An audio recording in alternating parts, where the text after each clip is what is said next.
A ver, iniciamos continuando este neuromuscular, tema 2 de la unidad 1. Haciendo un repaso, ¿no? Recordando, nosotros anteriormente habíamos visto todo ese proceso de biología molecular en lo que es la liberación del neurotransmisor. ¿Qué neurotransmisor estábamos aquí mencionando?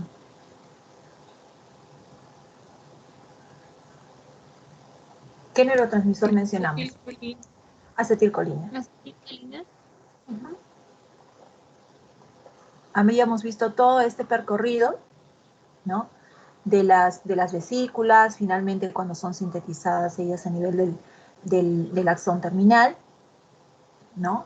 Y finalmente, cuando ella es liberada en el espacio sináptico, fenda sináptica, que aquí tenemos la acetilcolina, y nosotros íbamos todo esto con la unión neuromuscular. Y entonces aquí es donde hacemos un espacio, ¿no? Para hablar justamente de esta unión neuromuscular. Aquí la unión neuromuscular con este neurotransmisor que es la acetilcolina, remontándonos aquí la unión neuromuscular, ella tiene tres componentes. Los tres componentes de la unión neuromuscular es el terminal nervioso motor, vamos a colocar acá,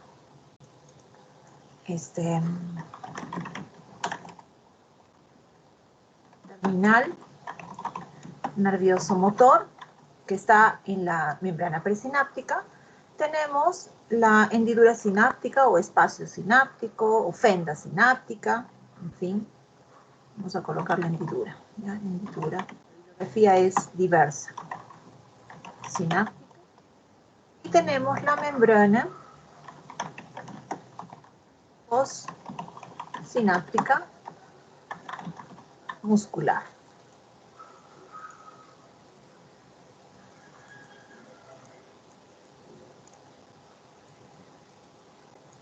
Nosotros tenemos esto, ¿no? Entonces, en esa unión neuromuscular, donde nosotros observamos esa estructura, esos componentes básicos, es el terminal nervioso donde se va a dar la liberación de la acetilcolina, que si recuerdan estaba acá, ¿no? Aquí se libera este neurotransmisor, que obviamente esa liberación fue inducido por un potencial nervioso que se ha propagado a lo largo de todo este nervio motor, ¿no? Y eso va a desencadenar, ¿qué? La abertura de los canales presinápticos de calcio, que es lo que les dije acá, ¿no es cierto? Estos son unos canales de calcio voltaje dependientes. Entonces, el calcio ingresa en el terminal nervioso, produce lo que es la exocitosis de las vesículas que contienen la acetilcolina. La acetilcolina entonces se va a difundir a través de la hendidura sináptica y se va a unir a los receptores nicotínicos de la acetilcolina, que en este caso son los ACHR, ¿no? Los receptores nicotínicos de la acetilcolina. Y estos de acá entonces, nosotros tenemos que una vez que se unen a estos receptores que están en unos pliegues, aquí tenemos, ¿no? Ellos están en unos pliegues, digamos aquí en la membrana, hay unos pliegues donde incluso hay una proteína que es la rapsina, ¿no? Ellos están agrupados justamente con esta proteína rapsina. Y es cuando se liga ahí que se va a dar lugar a la abertura de estos poros, de estos canales. Entonces nosotros tenemos que si el potencial de la placa motora alcanza el linear, el umbral, estos canales de sodio, voltaje dependientes, se abren. De ahí se va a propagar el potencial de acción a lo largo de la fibra muscular. ¿Cuál es el resultado? Una contracción muscular. Ahora, mientras el neurotransmisor se separa de los receptores de acetilcolina, es decir, los receptores nicotínicos, ¿no? Y es destruida esa acetilcolinesterasa, esto va a permitir que los receptores recuperen y puedan estar preparados para un próximo o un siguiente potencial de acción. Y ahí es donde vamos a ver que los canales de calcio más acá arriba, ¿no? Los canales de calcio voltaje dependientes, digamos, se van a cerrar, ¿no? Y entonces el potencial de membrana es restituido para la próxima apertura de canales de potasio voltaje dependientes presinápticos. Entonces, es como eso, este es un evento en la unión neuromuscular justamente con la ligación de este neurotransmisor en un espacio, ¿no?, especial de ligación de este receptor, ¿no? ¿Dando qué? Dando lugar a la despolarización de la célula muscular, a la abertura de canales de calcio, más internamente, y al influjo de calcio. Y aquí lo que nosotros observamos, ¿no?, es el acoplamiento, excitación, contracción. Ya habíamos visualizado, ¿no? Ahí nosotros tenemos todo lo que es una placa motora, tenemos el espacio sináptico, fibra prenerviosa, presináptica, postsináptica. Este es el motoneuronio, y este motoneuronio tiene la unión muscular, neuromuscular, que básicamente no va a ser como una sola fibra de esta unidad motora, pueden ser con más fibras de esta unidad motora. Y aquí es lo que ciertamente visualizamos, lo que se ha visto, ¿no? Cómo es que el neurotransmisor es liberado. Se liga a un lugar y va a ingresar sodio. Entonces, todas estas fibras musculares que están inervadas por un mismo nervio van a formar lo que es la unidad motora. Y obviamente cada una de estas fibras nerviosas se va a ramificar, ¿no?, estimulando muchas centenas de musculares esqueléticas. Y ahí tenemos la placa motora. El acoplamiento, que es lo que se ha descrito anteriormente, ¿no? Aquí tenemos la unión neuromuscular, justamente aquí tenemos ese potencial de acción que se va a propagar a lo largo de todo este axón, despolarizando la terminación presináptica, este de aquí es la presináptica, ¿no? Y esa despolarización va a impedir ¿qué? La abertura de estos canales de calcio, voltaje dependientes, ¿no? Y ahí la liberación de esta acetilcolina, que ya habíamos visto que estaba contenida dentro de estas vesículas, que se han movilizado desde el cuerpo del motoneuronio a través de todo su axoplasma y ha llegado finalmente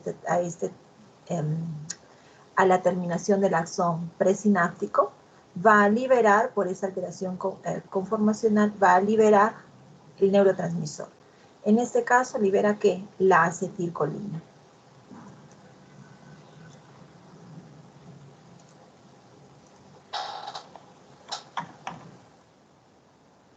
Libera acetilcolina, ¿no? Entonces, esa acetilcolina se va a difundir justamente a través de esta hendidura sináptica, espacio presináptico, fenda presináptica, ¿no? Se va a fijar estos receptores nicotínicos que habíamos visto, que son los canales iónicos de acetilcolina dependientes, y el principal efecto de estos canales va a ser que ingrese sodio, como lo habíamos visto en el slide anterior. Y eso va a generar la alteración del potencial de la membrana, que es lo que llamamos potencial de placa motora, ¿no? Que llamamos el potencial de placa motora. Que nuevamente lo colocamos acá. Potencial de placa motora, ¿no? Que es la alteración local, justamente, de la membrana, ¿no? Entonces, ese potencial de placa motora va a desencadenar el potencial de acción de la membrana muscular y lo que va a dar en la contracción del músculo. Y ya interiorizándonos más acá. Entonces, ahí lo que nosotros visualizamos, ¿no? Aquí tenemos el axón presináptico, fenda sináptica, postsináptico, la membrana, y lo que justamente en algún momento estábamos hablando de los túbulos T, esos túbulos T que eran invaginaciones, ¿no?, que penetraban. Aquí teníamos el retículo sarcoplasmático, el calcio, que hablando a grandes rasgos, incluso miren, aquí está polarizado, ¿no?, y luego se despolariza en el momento que ingresa sodio por los canales. Entonces, aquí viene lo que es la teoría de la contracción de este filamento deslizante, ¿no? Ciertamente, ya muchos siglos antes se ha investigado como que es en fisiología y en todas las materias de ciencias biológicas. Y en el área de músculos se observaba de que estos se acortaban, ¿no? Entonces, ahí es donde se fue viendo de que la teoría que fue más aceptada, tuvo mayor evidencia, mayores bases científicas, fue en la que evidenció que la miosina es una molécula, una proteína, ¿no? Helicoidal, que se encorta sobre la actividad, ¿no? Entonces, justamente eso, dos investigadores, que fue Sir Andrew y otro investigador más en el año 1954, ellos vieron de que el tamaño de la miofibrilla de la banda, descubrieron de que la largura estaba alterada, ¿no? Entonces, ahí es donde ellos evidenciaron, vieron de que la banda A representaba el filamento de miosina, ¿no? Y ahí percibieron que se encortaba la molécula, ¿no? Y después ellos pudieron investigar más y dieron la teoría del filamento deslizante en la contracción. Ese es un modelo, ¿no? Y en ese modelo de la teoría del filamento deslizante de la contracción, ellos dicen de que la sobreposición de las fibras musculares en el largo, ¿no?, de estos filamentos espesos y finos, gruesos y delgados, este deslizamiento de unos sobre otros va a demandar una energía, y esa energía resulta en la contracción muscular. Entonces, eso es lo que nosotros tenemos justamente de esa teoría del deslizamiento, del deslizamiento en la contracción. Entonces, esta teoría, que es la que tenemos acá, en la cual el músculo se contrae sobre los filamentos finos, que se deslizan sobre los filamentos gruesos, ¿no?, cambiando, ¿no?, de anchos y angostos, ¿no?, aproximando justamente estos discos Z, ¿no?, y que en el estado de relajación, ¿no?, el sarcómero tiene una banda grande, que sería la banda I, ¿no?, que es lo que nosotros observamos. Entonces, sobre esto de acá, se pudo estudiar de que acá la cabeza de miosina, que es lo que vieron antes, tenía dos hitos de ligación, ¿no?, uno para el ATP y otro para el actina. Después también se vio que en la fuerza de la contracción, ¿no?, hay el movimiento de las moléculas, ¿no?, la miosina, que va a empujar los filamentos de actina para el centro del sarcómero, que es lo que aquí se está viendo, y es aquí la miosina. Y justamente aquí están los dos sitios de ligación. Ahora, sabemos que al final de la contracción, todavía no se ve aquí en macro, sino es un poco más lejos, sabemos también que al final de la contracción, la cabeza de la miosina, que es esta cabeza de acá, ¿no?, va a liberar la banda de actina, y entonces nuevamente, ¿no?, regresa a su estado inicial para iniciar nuevamente otro ciclo. Entonces, ¿cuál sería la causa del movimiento de las moléculas de miosina, básicamente? En sí es el ATP. El ATP es la respuesta y es la energía del ATP que causa el movimiento de estas moléculas de miosina. Ahora, la miosina es una molécula motora, es una proteína motora. Esta de aquí es la miosina, ¿no? Es una proteína motora que va a convertir el puente de energía química de ATP en una energía mecánica, que es lo que yo les decía que era la contracción, ¿no es cierto? Convertía en energía mecánica, que es la energía del movimiento. Entonces, cada molécula de miosina, en este caso, que lo vamos a ver más adelante, es una ATPasa, ¿no?, que es la miosina ATPasa, que se va a ligar al ATP, va a hidrolizar el ADP más un fosfato inorgánico, y ahí tenemos esa energía hidrolizada justamente liberada por la hidrolización del ATP. Entonces es lo que nosotros tenemos, la energía potencial, en lo que se va a dar las contracciones futuramente, ¿no? Entonces aquí, esta es la miosina. Aquí tenemos los dos espacios, ¿no? Aquí tenemos las bandas. Acá, por ejemplo, tenemos, ¿no?, en la miosina, importante, aquí en la miosina tenemos, en los estudios a través de digestión enzimática, se han visto los dos componentes principales que es la meromiosina y la la meromiosina ligera y la meromiosina pesada. La meromiosina ligera es justamente la porción fibrilar que integra los filamentos gruesos al unirse varias veces.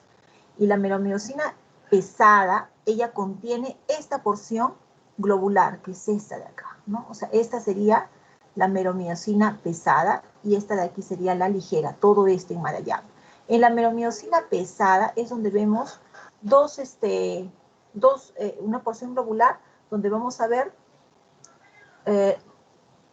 dos isoformas, digamos así, ¿no?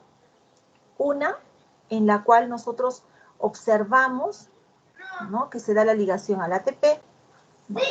Y la otra, que es la cabeza de miosina, que está constituida básicamente para la actina, ¿sí?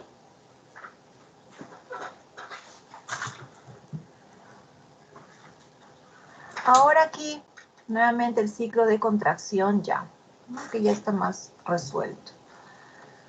Bueno, en el ciclo de contracción que observamos, aquí tenemos el músculo estriado, ¿no? El músculo esquelético estriado, en este caso, que se va a contraer. Y obviamente cuando se contrae, modifica toda esta morfología. En el momento de la contracción, lo que vemos es que hay una disminución de su longitud y va a incrementar el grosor. ¿Cómo es que sucede esto? Ahí se dan una serie de etapas, ¿no?, de procesos morfofisiológicos, ¿no?, bioquímicos también, para conseguir el deslizamiento de los filamentos finos de actina sobre los filamentos gruesos de miosina. Esta actividad genera un acortamiento en la longitud de cada sarcómero de las miofibrillas. Entonces, ahí que se va a evidenciar en todo el músculo. La disminución justamente de la longitud se consigue mediante ciclos, ¿no? Y estos ciclos podríamos decir que inicia, si se da la nominación, en un primero que es una etapa de adhesión, luego de separación, flexión, golpe y readhesión. Entonces, si acá nominamos, ¿no?, etapa de adhesión, aquí se observa que el calcio penetra, ¿no?, el sarcoplasma y se une a la porción G. Si ustedes recuerdan, teníamos las proteínas globulares en la troponina, una de ellas era la porción C.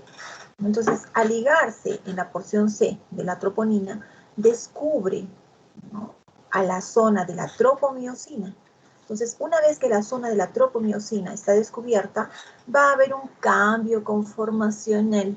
Ese cambio conformacional va a modificar la posición, haciendo justamente evidente, ¿no?, visible, la porción de la actina que tiene afinidad por las cabezas de miosina.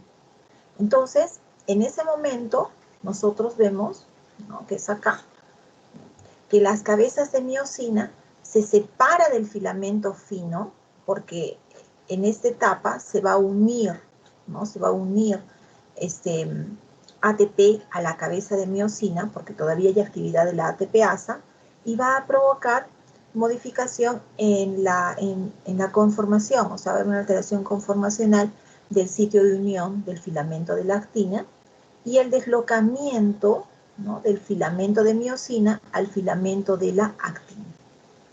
Porque primero él estaba como inclinado en una posición y luego se desloca y se separa y va en dirección al filamento de la actina.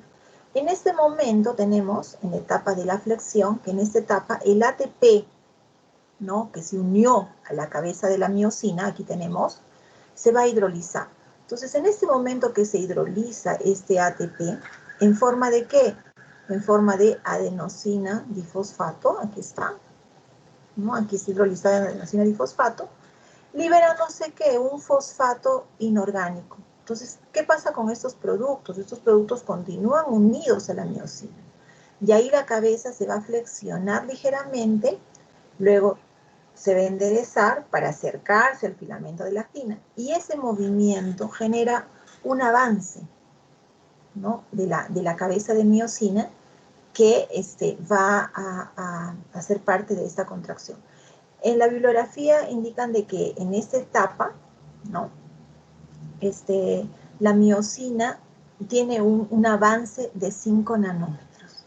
Y acá entonces tenemos en esta etapa de golpe o generación de la fuerza, ¿no? Que es como le denominan esa etapa.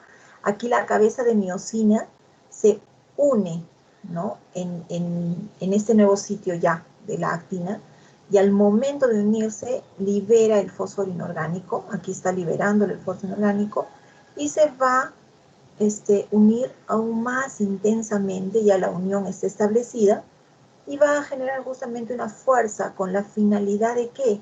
De volver a su posición flexionada.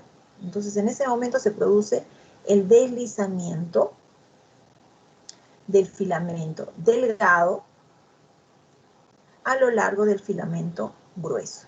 Y ese movimiento es lo que se dice golpe de fuerza. En esta etapa nosotros vemos que el ADP ya se separa de la cabeza de miosina, definitivamente.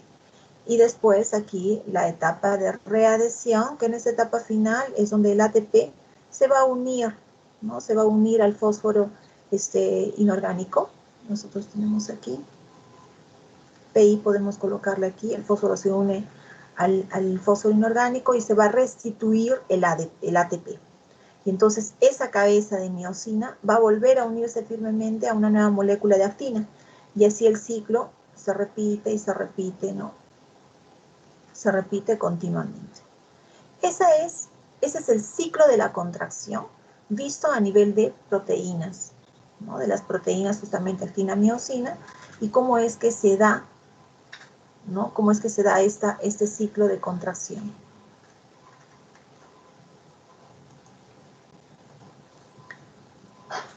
Ahora aquí, nosotros observamos acá, ¿no? Interacción de actina y de miosina.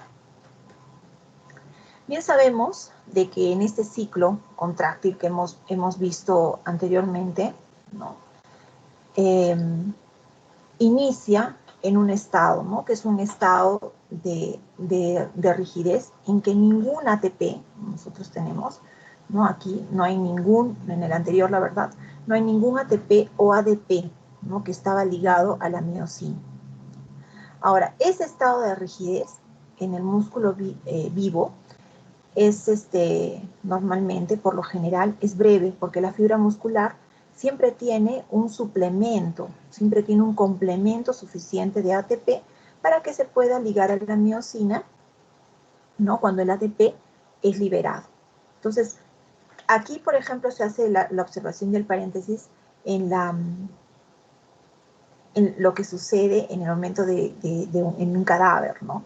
Cuando nosotros observamos que el metabolismo para el suplemento, ¿no? Restitución del ATP ya ha sido exhausto, ha sido acabado, ¿no? El músculo es incapaz de deslizarse, ¿no? De deslizarse el ATP.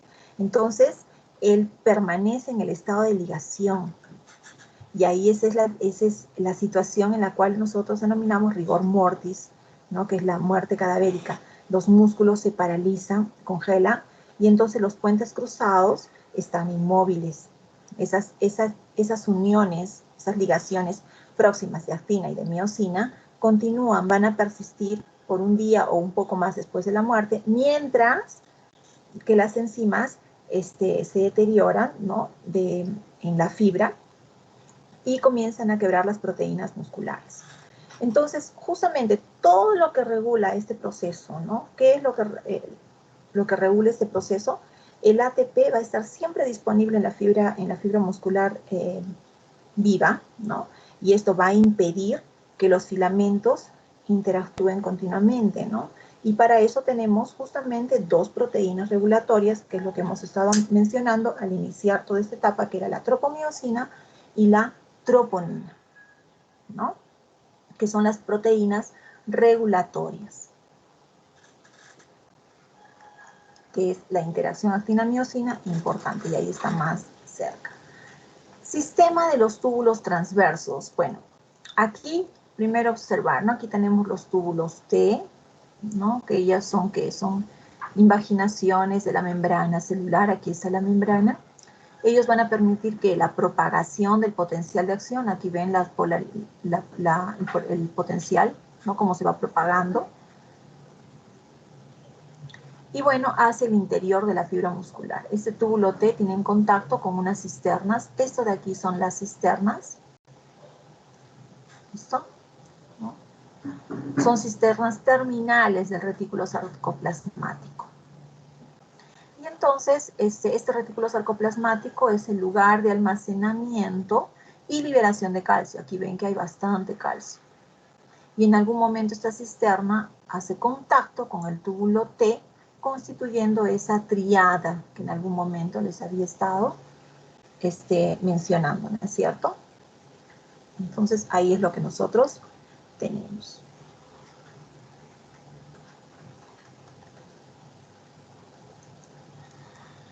Entonces aquí que observamos lo mismo, solo que un esquema un poquito diferente, un poquito más detallado. Aquí observamos el retículo sarcoplasmático, ¿no? Que es el principal almacén del calcio intracelular en el músculo esquelético, en el estriado, principalmente en el esquelético, y va a participar, ¿no?, de una forma relevante en la regulación del proceso de acoplamiento, excitación y contracción en este músculo, incluso también cardíaco, ¿no? Entonces, una de las principales proteínas que va a regular esa captación, almacén y después liberación del calcio en el retículo sarcoplasmático del músculo esquelético es la ATPasa de calcio. Después, otra que es la calsecuestrina, ¿no? Y después también tenemos el canal de liberación de calcio. Entonces, básicamente son proteínas principales que van a regular el calcio en captación, almacén y liberación, ¿no? Que es que es la ATPasa de calcio y la calsecuestrina. Entonces, aquí nosotros observamos el canal de liberación de calcio. Aquí, por ejemplo, está como un espacio, ¿no? Una interrupción. Aquí nosotros tenemos claramente canales, ¿no? Este canal de liberación de calcio del retículo sarcoplasmático es un componente importante en el acoplamiento, excitación y contracción, ¿no? Es importante porque él va a controlar la salida del calcio del retículo sarcoplasmático, ¿no? Y obviamente esto va a regular la contracción muscular. Y ahora la regulación del retículo sarcoplasmático durante un estrés, durante un ejercicio, obviamente va a ser mediado por la actividad de unos receptores adrenérgicos beta acoplados, ¿no? Y justamente ellos están acoplados a unas proteínas G, porque estamos hablando de segundos mensajeros, y estos van a mediar la activación de la adenilato ciclasa. Y ahí lo que vamos a dar como resultado es el incremento de los niveles del AMP cíclico y por su vez va a haber la activación de otro tipo de segundos mensajeros. Finalmente ahí tenemos la fosforilación del retículo sarcoplasmático. Y ahí es donde vamos a ver la liberación, ¿no?, del calcio. Va a ser la sensibilización de este canal, por tanto, la liberación del calcio por este canal de calcio que está en el retículo sarcoplasmático. Aquí, ¿no? Canal. Aquí está. Después aquí tenemos la calsecuestrina. La calsecuestrina es otra proteína, es una proteína que abunda mucho, ¿dónde? Dentro de este retículo sarcoplasmático. Aquí tenemos mucha calsecuestrina, ¿no? La calsecuestrina principalmente es una proteína que une el calcio, ¿no? Y por tanto va a tener la capacidad de almacenar calcio en cantidades suficientes para permitir contracciones repetidas, ¿no? Entonces, esta calsecuestrina puede encontrarse también asociada a la membrana del retículo sarcoplasmático, ¿no?, en las zonas de unión justamente. Ahora, hay dos isoformas de calsecuestrina. Nosotros tenemos la calsecuestrina 1, que está en el músculo esquelético de contracción rápida, y también en el músculo esquelético de contracción lenta, que hay un poquito menos, pero también hay ahí, y la isoforma de calsecuestrina 2, que la calsecuestrina 2 está en menor proporción en el músculo esquelético de contracción lenta y en su mayoría todo en el músculo cardíaco, digamos que en un 100% de la calsecuestrina 2. Después nosotros observamos también los receptores de dihidropiririnas, ¿no? Estos DHP, que acá ustedes los pueden ver, ¿no? Esto de aquí, por ejemplo, esto es el DHP. DHP, son los receptores de dihidropiridina, que estarían acá, ¿no? Aquí estarían estos receptores de dihidropiridina. Estos DHP, ¿no? Que son los DHPs del músculo esquelético, actúan como sensores, ¿no? Ellos son sensores de voltaje que experimentan justamente esas alteraciones conformacionales que han sido inducidas por la despolarización, ¿no? Y que se van a transmitir a lo largo del retículo sarcoplasmático. Y entonces interactúan justamente como receptores de voltaje. Y bueno, y finalmente nosotros, con todo este evento, que es lo que vemos acá, podemos ver que hay una bomba de calcio que retira los iones del calcio del líquido, de la miofibrilla, después de que se ha producido la contracción. Entonces los va a retornar, ¿no? Para volver a todo este ciclo, según lo que hemos estado viendo. Y acá nosotros, aquí nosotros vemos, ¿no? Ya finalmente, cómo es que se da la acetilcolina y cómo es que la acetilcolina participa en este neuronio somático para hacer el acoplamiento, excitación y contracción. Acá tenemos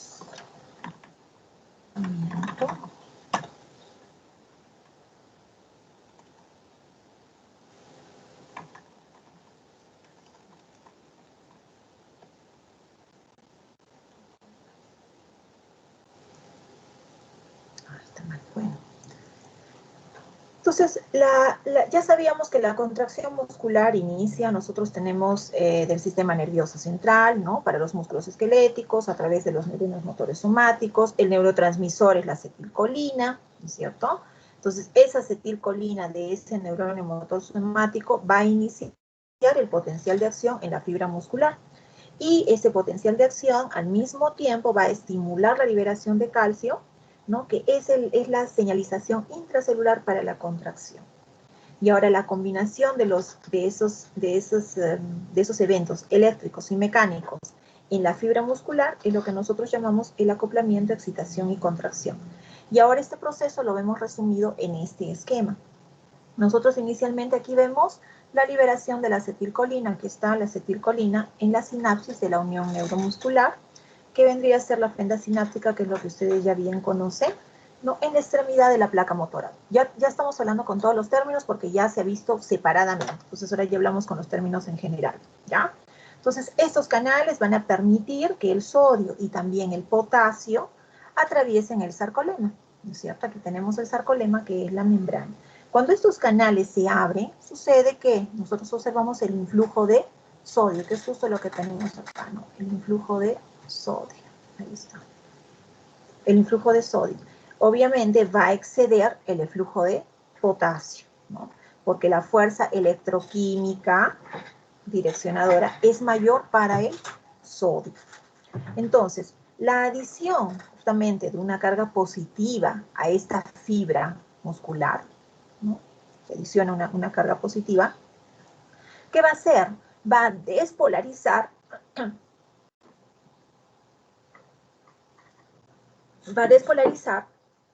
esta membrana, generando justamente el potencial de placa terminal, que es lo que en la literatura ustedes van a encontrar como PPT, ¿no? Entonces, el potencial de la placa terminal, que es el PPT, ¿no? Siempre va a llegar a alinear y va a iniciar, bueno, o sea, siempre que llegue, ¿no? Siempre que llegue a alinear o al umbral, va a iniciar un potencial de acción muscular.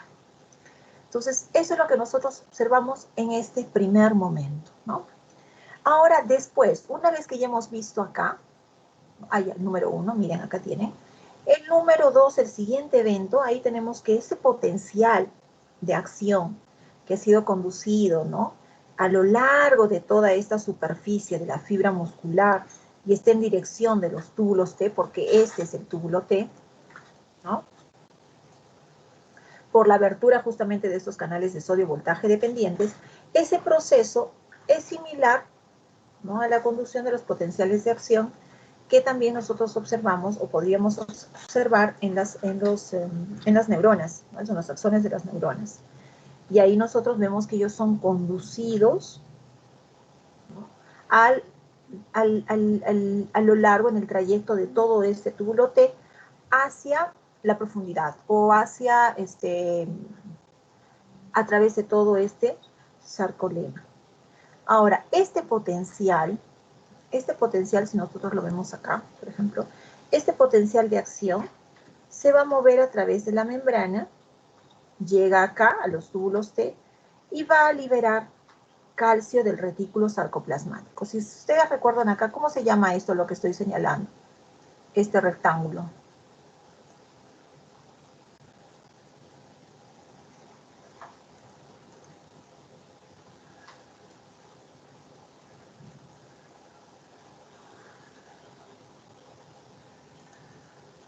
Jóvenes.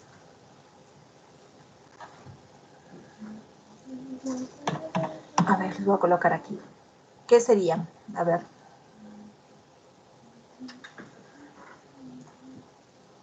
Son los receptores de dihidropiridina, una cosa así. Exacto, son los receptores de hidropiridina. Les mostré acá porque en el anterior gráfico no pudieron verlo bien, porque el esquema es un poco simple, pero es muy bueno. Pero no estaba bien ahí los DHP. Entonces, esos son los DHP, que son unos receptores, son unos sensores voltaje dependientes, que justamente van a generar estos cambios de conformación, ¿no? ¿Para qué? Para que se abra esta cisterna. ¿Se acuerdan que yo también les dije que acá había una cisterna en el gráfico anterior? Ya.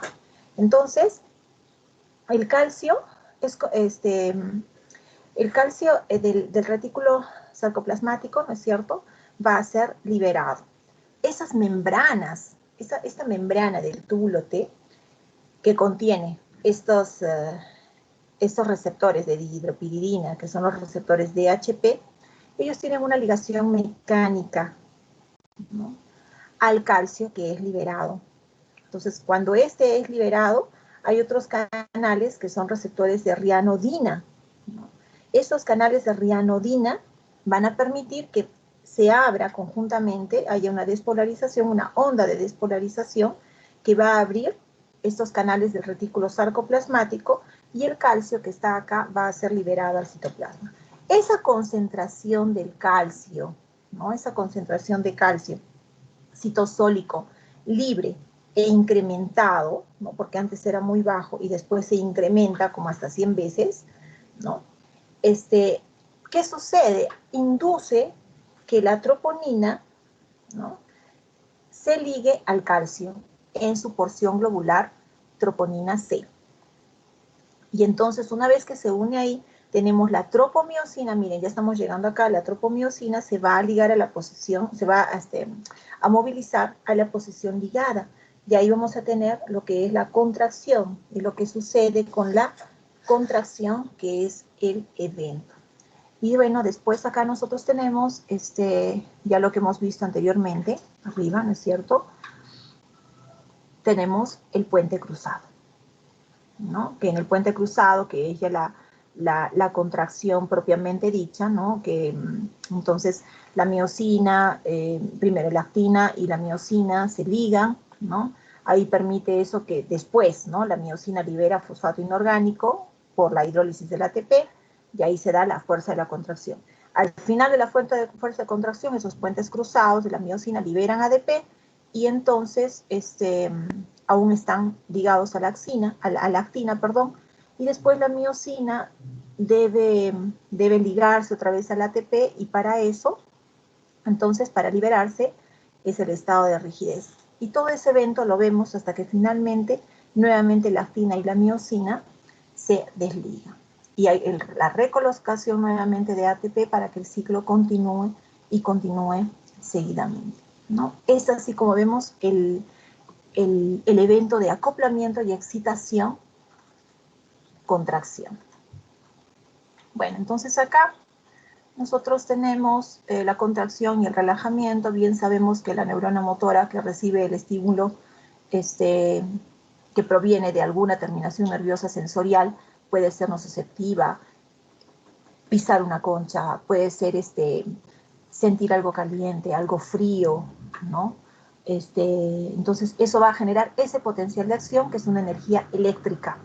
Eso va a recorrer, ¿no? Eso va a recorrer, miren aquí, ¿no? Eso va a recorrer todo este axón, ¿no? Y finalmente termina en la ramificación, que es el sarcolema. Es todo esto de acá. Y ahí tenemos en la fibra muscular, ¿no? Tenemos la placa motora, que vendría a ser este lugar de acá, la liberación del neurotransmisor, ¿no? Aquí tenemos que se infunde sodio, después tenemos el calcio por los túbulos T, y tenemos todo este evento que es con lo que habíamos estado viendo, que era con el proceso de acoplamiento y contracción finalmente.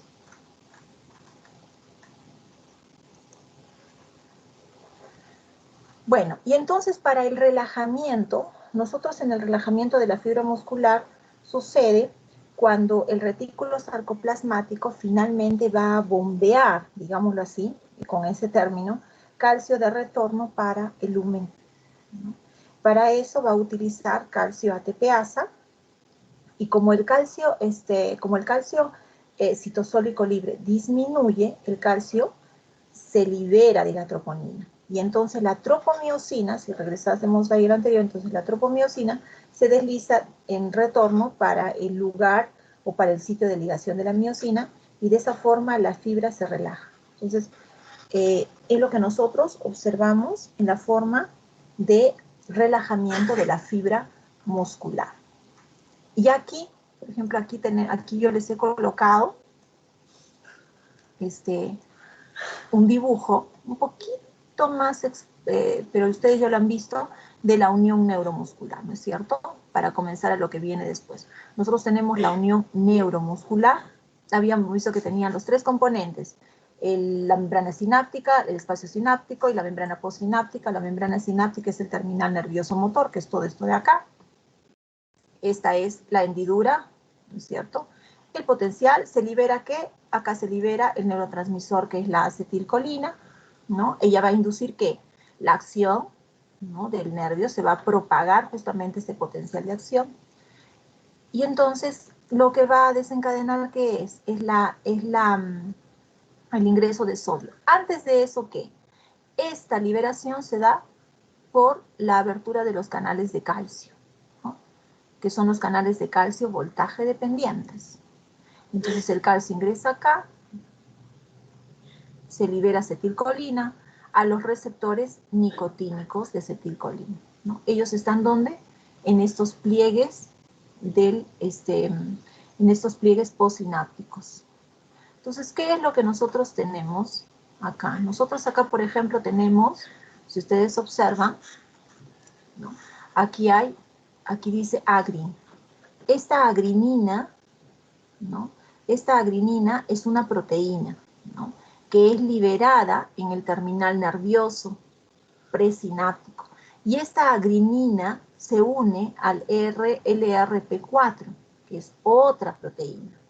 Entonces, esa unión de la agrinina al LRP4 se asocia y van a conformar lo que es la quinasa músculo específica. Esta quinasa músculo específica es un complejo, ¿no?, que va a desencadenar justamente la señalización intracelular, que va a llevar a que otra proteína, que es la rapsina, pueda inducir un agrupamiento de los receptores de acetilcolina. Todo esto yo les menciono, ¿no?, porque les voy a publicar durante la semana un artículo de lectura que será evaluado en la fase 1 también, sobre miastema grave. Entonces, la enfermedad, miastema grave, la verdad, es una enfermedad que afecta a la unión neuromuscular, ¿no? Y básicamente es una de las patologías, hay otras también, que son desencadenadas por defectos en la transmisión neuromuscular, ¿no? Entonces, causan varios desórdenes. Las patologías de transmisión neuromuscular son causadas por una variedad de desórdenes que pueden ser genéticos, tóxicos o autoinmunes, ¿no? Ahora, independientemente de la causa, estas enfermedades que afectan la unión neuromuscular dan todas en lo que es debilidad muscular y fatiga muscular, debilidad y fatiga muscular. Aquí tenemos en el miastema grave, por ejemplo, que dentro del miastema grave hay grupos, ¿no? Grupos de enfermedades que afectan esta unión neuromuscular. Entonces, puede haber, ¿no? Que afectan la fibra postsináptica, ¿no? El síndrome de miastema grave, por ejemplo, afecta la fibra postsináptica. Tenemos el síndrome de miastema de Eaton-Lambert, ¿no? Que en ese caso, ella afecta la fibra presináptica. Entonces, justamente todos estos síndromes miastémicos congénitos que pueden estar inducidos por toxinas, por ejemplo, el botulismo, ¿no? Es otra que también puede alterar o afecta también la unión neuromuscular en el caso del botulismo, afecta la estructura, ¿no? Ahora, en el miastema grave se habla mucho de lo que son los anticuerpos, ¿no? Anticuerpos que van a afectar, ¿qué es lo que afectan? Afectan el receptor de la acetilcolina. Por eso es que a veces uno de los medicamentos, eso ya lo van a ver en farmacología, no es para tratar en fisiología, la neostigmina es uno de los medicamentos que justamente va a actuar, ¿no? Evitando que esta acetilcolina que es liberada, porque miren que el miastema grave está en la fibra postsináptica, quede un poco más de tiempo en el espacio sináptico, porque hay anticuerpos que están afectando en el miastema grave a los receptores de acetilcolina de la membrana postsináptica. Diferente a los que es del miastema grave de Eaton-Lambert, que es en la fibra presináptica. Bueno, entonces, esta es una introducción para que ustedes un poco después puedan buscar, leer, si no, igual yo les voy a dejar un material de lectura que será evaluado en la fase 1, así como les he dejado el material de lectura para la teoría de mosaico fluido con balsas en membrana, igualito va a ser ahora de miastema grave, para que puedan un poquito conocer sobre los mecanismos o relacionarse un poco más con los receptores, que es lo que estamos tratando en este momento. ¿Sí? Jóvenes, ¿alguna pregunta hasta aquí?